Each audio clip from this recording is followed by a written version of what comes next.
saya Widya Nanda Putri, mahasiswa dari IIK Strada Indonesia, Prodi S1 Ilmu Keperawatan dari IPN 8B.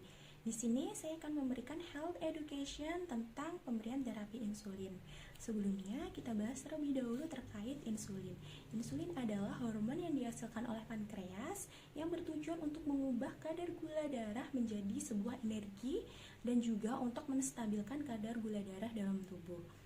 Pada penderita diabetes mellitus, tubuh tidak mampu mengeluarkan insulin dengan baik, sehingga terjadi peningkatan kadar gula dalam aliran darah. Dokter akan meresepkan pemberian insulin sesuai dengan kebutuhan tubuh masing-masing pasien dengan melalui beberapa pemeriksaan, seperti pemeriksaan gula darah sewaktu, pemeriksaan gula darah puasa, pemeriksaan gula darah pos 2 jam puasa, dan juga pemeriksaan HbA1c. Diabetes sendiri dibagi menjadi 3 tipe. Yang pertama adalah tipe 1, di mana kondisi tubuh tidak mampu sama sekali menghasilkan hormon insulin.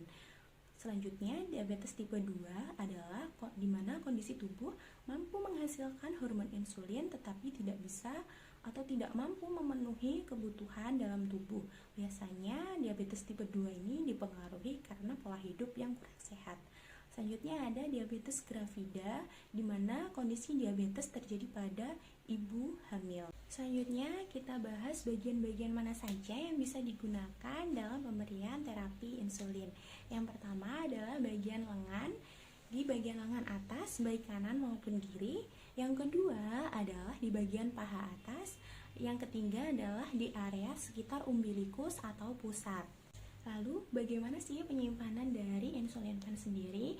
Yang pertama, pada saat insulin pen baru dan belum digunakan sama sekali, sebaiknya disimpan di lemari es di bagian pintu.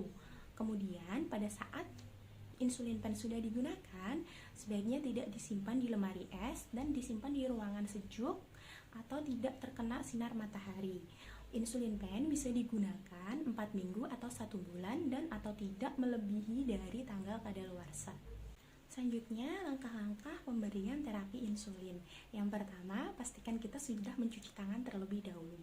Yang kedua, siapkan kapas alkohol dan kita siapkan insulin pen. Kita pastikan bahwa batas tanggal kadaluarsanya masih dalam batas aman.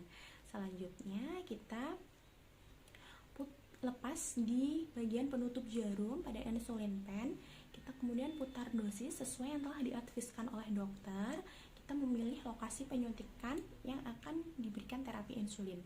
Nah, pada area penyuntikan ini tidak boleh dilakukan di area penyuntikan yang sama secara terus-menerus, karena bisa menyebabkan penyerapan insulin tidak sempurna, karena insulin melewati bagian tubuh yang telah terluka atau injury, maka penyerapan insulin tersebut tidak bisa sempurna.